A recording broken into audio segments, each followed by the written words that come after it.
புயல் பாதித்து 2 நாள் கழித்து எங்கள் area PTC quarters, Varadharajapuram, Vijayanagar area எல்லாமே நல்லபடியாக தண்ணி குறைஞ்சிருச்சு.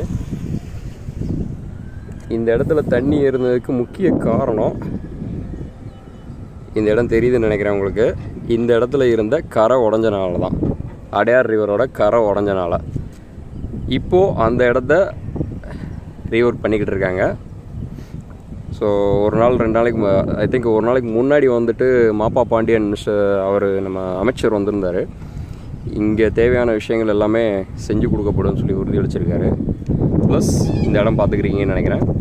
இந்த இடத்துலையும் தண்ணி வாட்டர் லெவல் குறைஞ்சிருக்கு. இதுதான் அடையார் ரிவர்.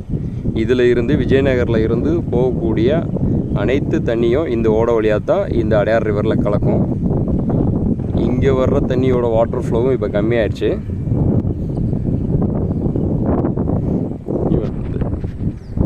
இது பார்த்திங்கன்னா தெரியும்னு நினைக்கிறேன். இதுவும் அடையார் ரிவர் தான். இங்கேயும் வாட்டர் லெவல் வந்துட்டு கம்மியாயிடுச்சு. ஸோ வாட்டர் லெவல் கம்மியானதுனால எங்கள் ஏரியாவில் இருக்கக்கூடிய தண்ணி வெளியிடுச்சு. இப்போது அந்த கரையை வந்துட்டு மறுசீரமைப்பு பண்ணிக்கிட்டு இருக்காங்க. மேபி 6, 7, 8, 9 தேதிகளில் வந்துட்டு இன்னொரு புயல் வந்து சென்னையை நோக்கி வர்றதுக்கு ஒரு வாய்ப்பு இருக்குது. அதுக்குள்ளே நடக்கக்கூடிய இந்த விஷயங்கள் அனைத்தையும் முடித்தாங்க அப்படின்னா ரொம்ப நல்ல விஷயம். தேங்க்ஸ் ஃபார் வாட்சிங்.